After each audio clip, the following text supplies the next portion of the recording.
राजधानी रायपुर में बड़े सेक्स रैकेट के भांडाफोड़ होया है। जी हाँ, होटल में सेक्स रैकेट चलत रही सावे या वेला संचालित भी वहाँ के मैनेजर संचालक मन ही करत रही सावे।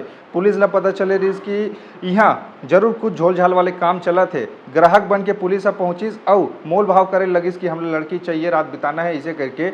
और वहाँ के मैनेजर हा लड़की घलो हमला दिखा रही सावे कि कदेला छांटना है छांट ले, वैसे टाइप के।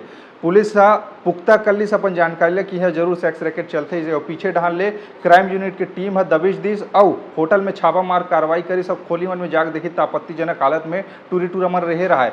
ओकर होटल के मैनेजर ला भी गिरफ्तार करे। मामला गंज थाना क्षेत्र अंतर्गत सामने आया है। जी हाँ, फाफाडी और नहरपुरा इलाका में होटल में जो आदित्य गेस्ट हाउस नाम के होटल हवे, जी हाँ, सेक्स रैकेट चलत रही सावे। और फाफाडी इलाका के गगन ग्रैंड होटल में सेक्स रैकेट चलत रही सावे। जी हाँ, रेवती साहू नाम के जो मैनेजर हवे होटल के, वह पूरा के पूरा सेक्स रैकेट संचालित करत रही सावे। ओकर संचालक, होटल के संचालक मन भी लिप्त हवे, लेकिन मामला में ओला गिरफ्तार करे है और आपत्तिजनक हालत में पाए गए लड़का मन ला भी ये मामला में गिरफ्तार करे हावे है। यानी कि बड़े खुलासा हावे संगवारी हो। ऐसा एक नहीं कई ठन मामला हावे रायपुर में जिह चलत हुई और पुलिस है में ग्राहक बन के जाके दबिश दे हावे। का आने वाले समय में कोई कार्रवाई हुई का, ये बड़े सवाल हावे। आप मन का सोचते मामला में तेला बताओ।